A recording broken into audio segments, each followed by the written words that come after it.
I, for the last 10 or 12 years, have focused on trying to provide very rational analyses of the environmental impacts of aviation. And aviation's interesting in that regard because it's a very rapidly growing mode of transportation, and there aren't many substitution options for it for long-term travel, particularly over oceans. If you want to move quickly, there are other ways to get there, but it takes a long time.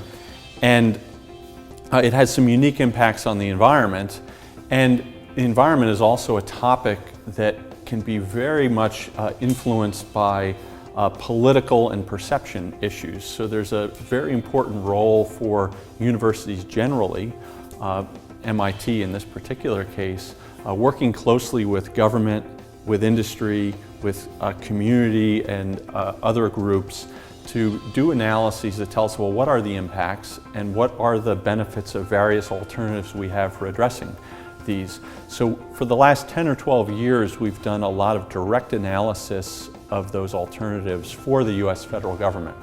So that's an example, much like our relationships with industry, where we're working in a way with the federal government which is different from what you would assume. One way to work with the federal government is that you would write a proposal to the National Science Foundation.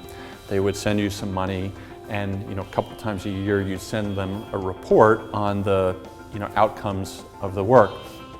Our relationship with the Federal Aviation Administration in analyzing policies and technology options that they're considering is done in a more full contact way.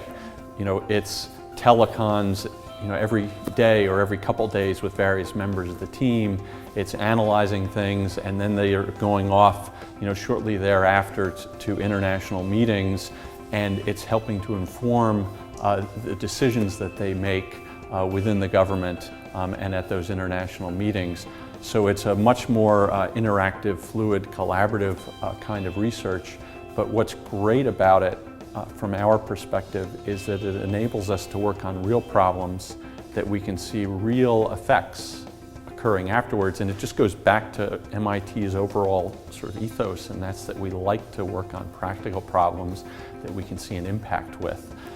So for me, and I didn't start out working on policy analyses, but for me it was a really neat transition to realize that you could have more influence on technology that would improve the environmental performance of aviation through giving advice to the people who set the policies than by developing the technologies that respond to those. Right? So it was just a way to have a bigger impact on a problem that I cared about and still care about.